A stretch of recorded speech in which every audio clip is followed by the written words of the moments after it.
responsibility, and I got to learn how to work with it. Oh, today's always didn't even occur to me. Like, sure, make the go ahead, do the Zoom thing. No problem. Okay, so we're all set. Okay, so here we go. Everybody take a deep breath, and let me make sure I'm recording. I am. We got this. All right, and we'll come back to this. Hang on one second. So here we go. Everybody take a deep breath, and here we go. In 3, 2, 1.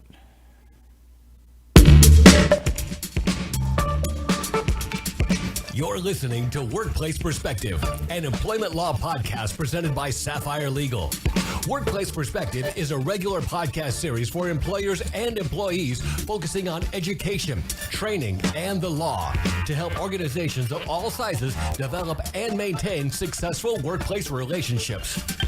The opinions expressed by guests on Workplace Perspective do not necessarily reflect those of Sapphire Legal or its attorneys and should not be considered legal advice. And now, here's your host, founder and principal attorney at Sapphire Legal, Teresa McQueen. Thank you, James, and welcome everyone to Workplace Perspective, where we are striving to raise the bar at workplaces everywhere. Today, we're talking with author, speaker, educator, Marilyn Gist. Marilyn's new book, The Extraordinary Power of Leadership Humility, Thriving Organizations and Great Results, theorizes that humility, a deep regard for the dignity of others, is the key to a successful leader, which I very much agree with her. How that plays out in times of crisis is our topic for today's episode. It's going to be a great show. Don't go away. We'll be right back. The opinions expressed by guests on Workplace Perspective do not necessarily reflect those of Sapphire Legal or its attorneys and should not be considered legal advice. You're listening to Workplace Perspective, an employment law podcast presented by Sapphire Legal. Welcome back to our listeners, and welcome to Workplace Perspective, Marilyn Geist. Hello, Teresa. Thank you for having me. It's wonderful to be on your show and talk to listeners about workplace perspectives and things related to employment law. That's great. Well, we're so excited, as I said in the intro, to have you with us. But before we get started, Marilyn, why don't you tell our listeners a little bit about who you are and what you do? Certainly. So I am an author, speaker, educator.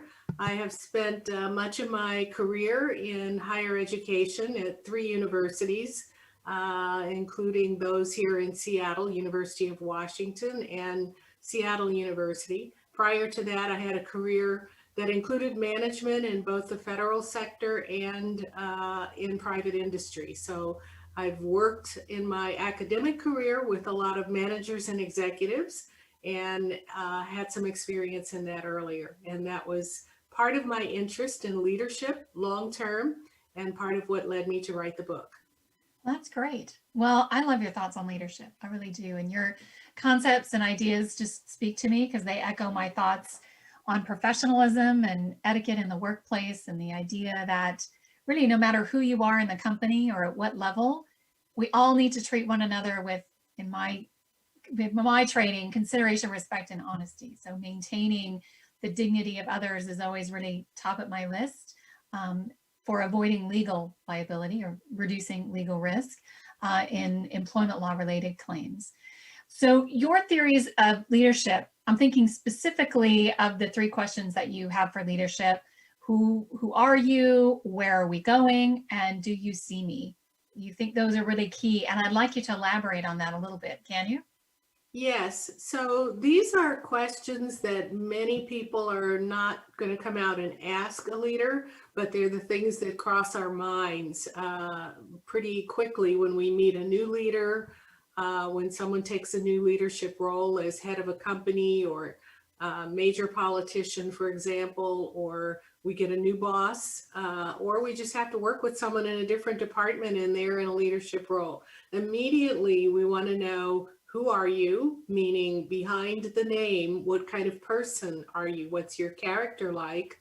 And we want to know where are you going? What is it you're asking me to do? Is that someplace I want to go or not? And then, of course, do you see me? Do you have an interest in who I am as a person with my needs, my desires, or am I just a cog in the wheel to you, somebody that you view as able to help you move along, or perhaps even gain, for yourself, but without being interested in bringing others along.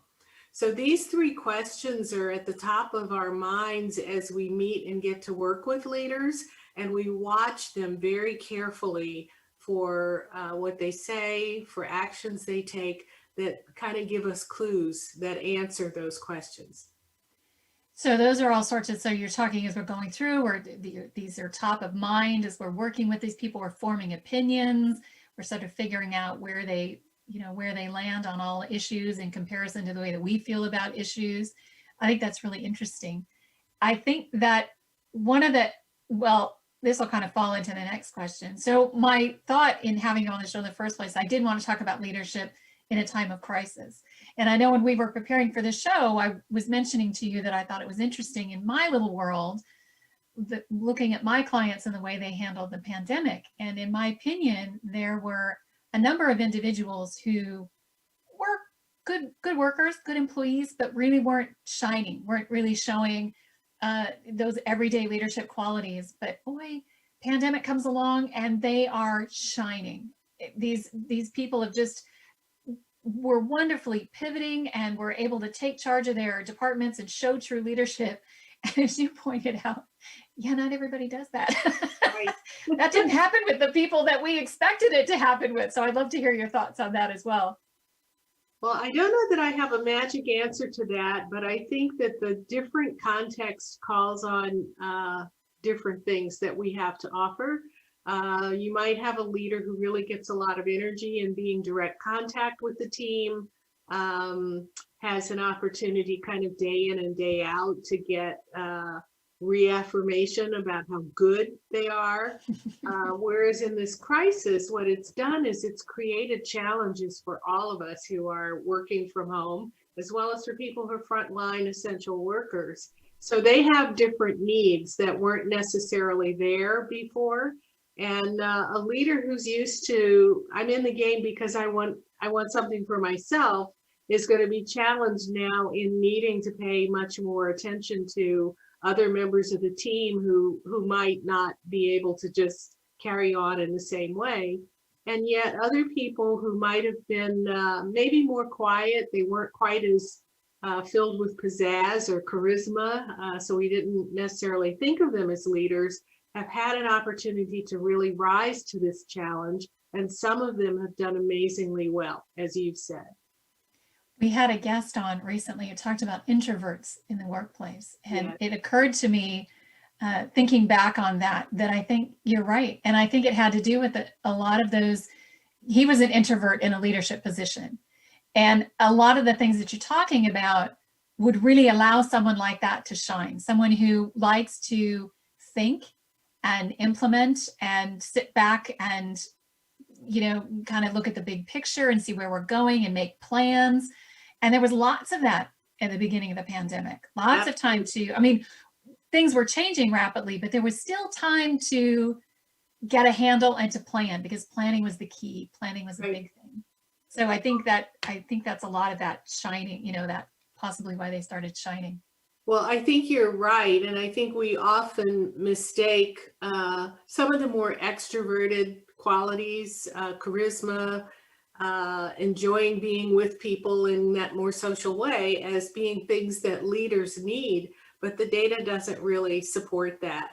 Introverted people can lead quite well. In fact, some of the work on leader humility, which, as you know, I've written about, tends to show that leaders who have humility, who aren't necessarily charismatic, aren't necessarily names that you would recognize, often draw greater support from employees. And part of that is because they're not as focused on what they can get socially out of the situation. They're really more focused on the relationship and what you need. And so some of these people have really risen. Another factor, though, Teresa, in this is that our time demands have shifted. And I think they've shifted in ways that may benefit people with a somewhat more introverted personality. We have less time spent in commuting. And for people who draw their energy from more solitude, this has given them that additional time to kind of recharge and to think and do the planning you're talking about. Whereas, people who have a strong extroversion have, some of them have expressed to me that it's more frustrating, it's more draining to be alone all the time. So maybe that's been more of a challenge for them. I heard somebody say in a meeting the other day that they did not, one of the reasons they didn't like the Zoom kind of meeting, right, the online meeting, was that it seemed to take longer because you had to wait till everybody finished talking. Right. And while they were speaking, I thought, well, actually, I think it's kind of a benefit in some circumstances because one, everybody gets heard. Right. Everybody gets their opportunity in the box to talk, the focus, and you're not fighting these side conversations and Right. trying to pay attention to too much that's going on. And I've noticed that in other groups. So I belong to a group that gets together once a week, and the people that when we're face to face are the ones that do most of the talking. Now that we've gone virtual, the people who just kind of sat around and sort of listened and maybe put a comment every now and then are really talking. Yeah. And I think it's because they feel like I'm being heard. Right. They don't have to fight for space as much. They have, as you say, they have their turn in the box. And we do have to have conversation in sequence, and one person after another. You can't have 2 or 3 people talking at the same time. Zoom doesn't really support that well. So it's shifted, and I think this is actually for the good. I'm hoping that some of the really positive things that have come out of this enforced new way of working will carry forward as we emerge several months from now, I guess. So that's my hope. I hope so too. I do think that there's some dynamic aspect to be had in an environment that's going faster than what we do in Zoom. In other words, we're brainstorming and people don't have to wait to speak and that kind of stuff. I do think there's some energy there, but my feeling is that I really hope that there's just an integration that we can find, especially in the workplace, a way to integrate this really cool virtual technology that we're now all being, given a immersion in to some of the traditional things that we're used to doing, and exactly. getting the best of both worlds. Yes. Coming to terms with both of those. Well, I want to ask you about this idea of humility. And what strikes me about that is you're talking about people who are in high-powered leadership positions. There's a lot of ego there. Yes. There's a lot of ego there. And I look at from my own, my law career, and thinking of, myself in my law firm and my colleagues that work at big law firms, big litigators, big egos. We've all got egos or we wouldn't be doing what we're doing. But how do you balance the two attributes in order to, really make an effective leader? I don't think there's a conflict. One of the things that's kind of counterintuitive about this idea of leader humility is that people may assume that it means meekness, and it does not. It's not about meekness or weakness. It's picking up on an aspect of humility that is behavioral, and it's how we interact with each other. So I'm defining it in a very simple way, which is our tendency to feel and display deep regard for another person's dignity. And dignity, of course, meaning your sense of self-worth. Every human being on the planet has and needs a sense of dignity. And I'm sure in your field of employment law, you've seen many cases where, yes, there's wrongdoing, and of course, some of it may be egregious, but there are other cases where charges are filed because of perhaps misunderstanding or things that were in a gray zone where someone became really offended. And what's happening in cases like that is often that their dignity has been violated. Absolutely. And in a leadership capacity, if the leader is very aware that every human being has and needs a sense of self-worth, then it guides how they're going to speak, how they're going to interact, and it leads to different kinds of behaviors. Well, I find that It's absolutely true. Yes. It's been the case in my career, and I counsel my clients all the time on it's using different verbiage. So I talk about consideration, respect, and honesty. Consideration, the same sort of attributes as humility, right? Consider who it is, who's involved, how are they impacted, and showing respect. Not, don't take this philosophy that, well, I'm not going to respect you unless you earn it. Sometimes respect is you have to give it with grace. And I do think it's true because I've had clients who feel they've been morally wronged or humiliated. Yes. And they care far more about that in some instances than the actual legal wrong that was done to them. Exactly. That's what they can't get over. And I talk about the idea that even if you have to have a difficult conversation with an employee, a termination or a disciplinary action, if you do it with preserving as much dignity as you can with this person, it's going to go much better for both of you. Yes. You're not going to impact that relationship and have to overcome it or, have legal litigation, have legal issues down the road or something like that. I see Paul is giving us a signal. Paul is telling us we need to take a break. So we're going to take a break and we'll come back and continue on speaking about leadership in a crisis with Marilyn Geist. We'll be right back.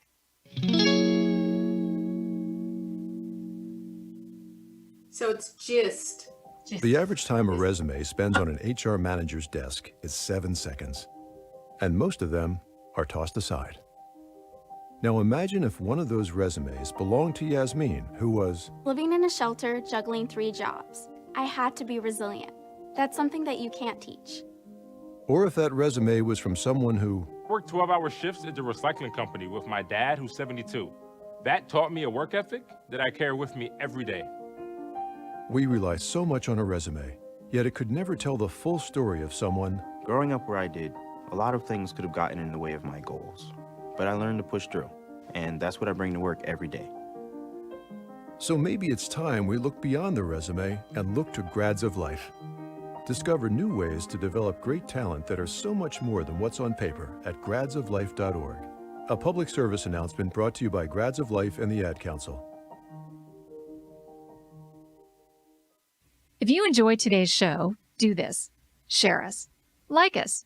Give us a review on your favorite podcast app. It sure means a lot to us, and it ensures that more people tune in and raise the bar at workplaces everywhere.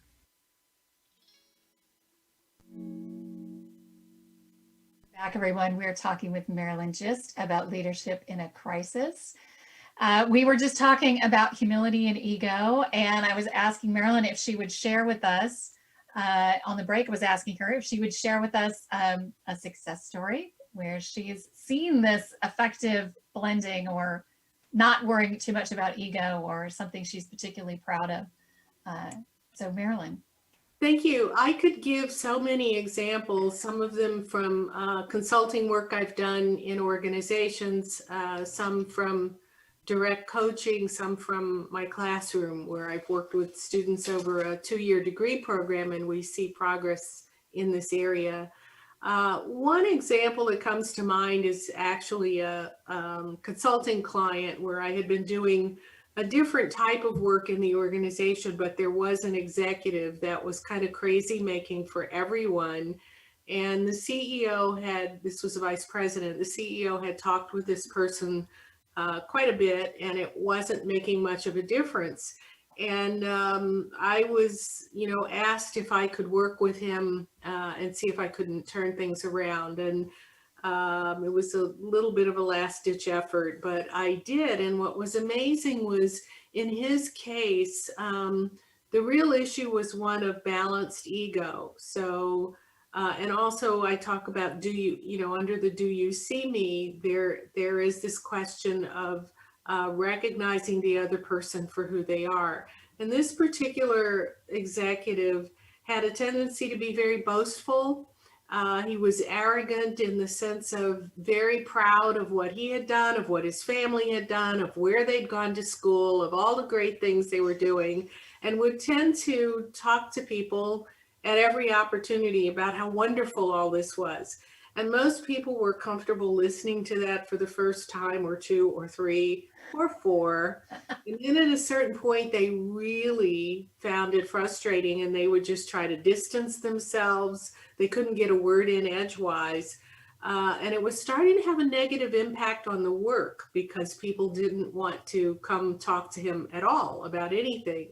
And so we had some coaching sessions, and it was actually a very easy thing to turn around. He didn't have other issues. But when I started to talk to him about other people's dignity and how important that is, he said, well, but I'm proud of my family. I'm proud of the things we've done. And my response was, it's not about wanting you to be less proud or less aware. It's realizing that there are other people. Leading is a relationship and you have power. And so when you initiate the talk about you, no one's going to interrupt you and fight you for airtime for that. But what people want to know is, do you see me? So if you start asking about their weekend, their family, the things that matter to them, they'll see you as much more interested in them and not, very egotistical or focused on yourself. And there was a moment of pause when I said that, something like that. And he said, I never thought of that before. I just assumed that when you want to get people to like you and you make social conversation, you're cheerful and you just talk about the things that you do. And it had never occurred to him how one-sided that was. So he immediately began to change. I said, if you reduce the amount you're talking about yourself to about 1/4 of what you're doing, and in turn, turn it around and ask people and pay attention and really listen and learn from that. And so in his case, he made that shift, and very quickly, within a matter of couple of weeks, people started noticing, and the tension just went out of the room, and things were healed very quickly with that. So that's just one example, but there are so many. Before the break, we were talking about employment law risk and this issue of people being morally offended. The thing with our sense of self-worth is that it can be violated when we feel someone doesn't respect us. You certainly have dealt, I'm sure, with a number of cases of sexual harassment. And, when we think about the hashtag Me Too movement that came out as some of the better known public figures started to hit the media as having stepped over a line, at least they were accused of that. And then a number of women came out and said, yeah, me too, I've been through that. And I think it is something that many, if not most, women have experienced. And it's an issue that violates dignity. I think this is the piece. And when someone when they're in a power down role, they don't feel they can stand up and say, hey, you're disrespecting me by that kind of behavior.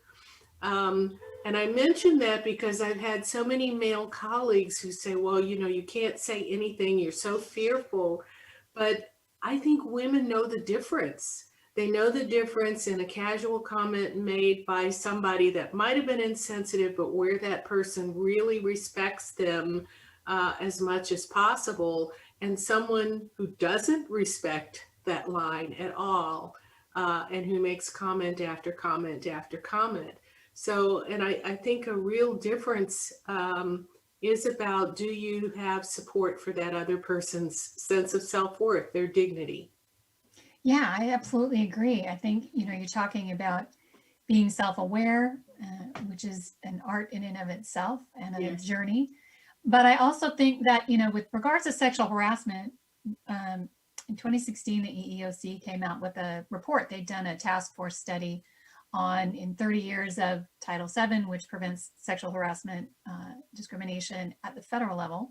How successful were they? And they found that they had not been successful. And one of the reasons they had not been successful had to do with the fact that so much of the workplace had become unprofessional. And training on sexual harassment had come about, don't do this and don't do that. It came across as insincere. But one of the interesting things about that was one of their fixes was to introduce civility into the workplace. So go back to that, essentially being professional. Going Right. back to showing a sense of dignity and showing respect for your colleagues, such that if you said those things, like you said, they would understand that you respect them, and there's some give and take there. But for those you don't know, and in situations where you probably shouldn't do those things, using your better judgment and being the better professional and not going there. Right.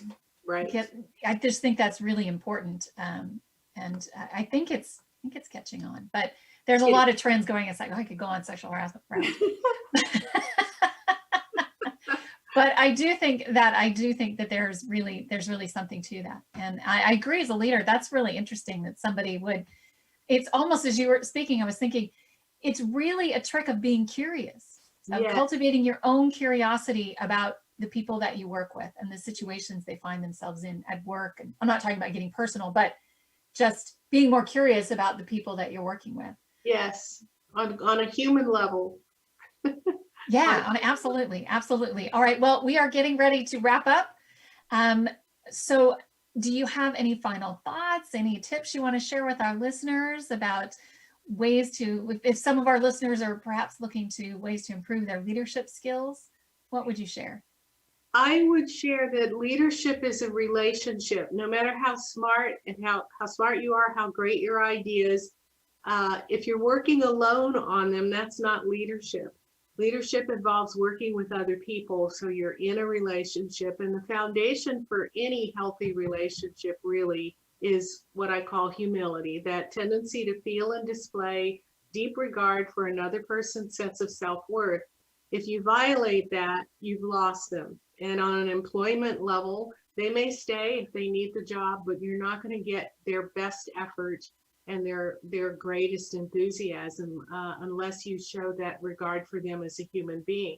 So treating their dignity with regard is important. It's something you can learn. In the book, I give a lot of do's and don'ts and ideas for action. There's a self-test on my website. People can kind of see where they need to focus. And there's 6 key sets of behaviors that help leaders get better at this. All right. Well, thank you so much for sharing your time and your expertise with us. I really appreciate it. We're going to have links to Marilyn's website, as well as a link to Marilyn's book, where you can get a copy of that on our website as well. You can learn more about Marilyn by visiting her website at www.marilyngist.com. You can also connect with Marilyn via our website at sapphirelegal.com/podcast. I also want to thank our listeners, my radio angels, James and the Knave at Night, our workplace team extraordinaire, our engineer, producer, Paul Roberts, our associate producer, Melissa DeLacy, with music provided by the very talented Stephen Versaloni. Thank you all for joining us on Workplace Perspective, and until next time, keep raising the bar.